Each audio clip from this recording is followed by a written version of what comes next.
Buxoro shahrining tarixiy markaziy qismida joylashgan bir necha yodgorliklardan tashkil topgan ansambl bu Gavkushon yodgorligi sanaladi. Gavkushon ansambli 1562-67 yillar oralig'ida Buxoroda hukmronlik qilgan Shayboniylar sulolasi vakili Abdullaxon II tomonidan barpo etilgan.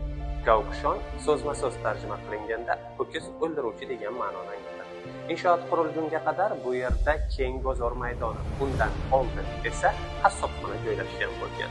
1916-yilda Sho'ro gazetasida e'lon qilingan maqolada Buxorodagi oliy madrasalar qatorida tilga olingan. Bundan tashqari Buxoroda 22 ta jamoa bo'lib o'tiladigan ma'ruzalar ham aynan mana shu madrasalardan birida bo'lib o'tgan. Gavkushon yodgorligi tarkibiga kiruvchi yana bir tarixiy obyekt bu Abdurahmon A'lam madrasasi. Qurilish davri 1809-yilga to'g'ri keladi. Madrasani qurdirgan shaxs o'z davrining ziyolilaridan bo'lib, Amir Haydar darda a'lam lavozimiga ko'tarilgan. 2 qavatli, kishi g'ishtdan qurilgan madrasa jami hisobda 21 ta hujradan iborat bo'lgan. Tashqi va peshtoqi sirkor koshilarsiz. 2 yon tomonida guldasta minoralari mavjud. Ansambl tarkibiga kiruvchi hovuz 2020-yilda qayta ta'mirdan o'tkazilgan.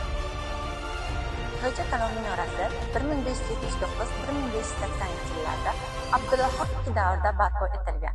Kattalik jihatdan 12-asrda tashkil etilgan minoradan keyingi o'rinda turadi. Xo'ja Kalon jome masjidi Jebor shayx Hujjatning tashabbusi hamda mablag'lari evaziga barpo etilgan. Minoraning balandligi 19.5 metr tashkil etadi. Vaqtlar o'tgandan so'ng minoraning 60 sm og'di. Faqatgina 1972-yilga kelib o'z holida tiklandi.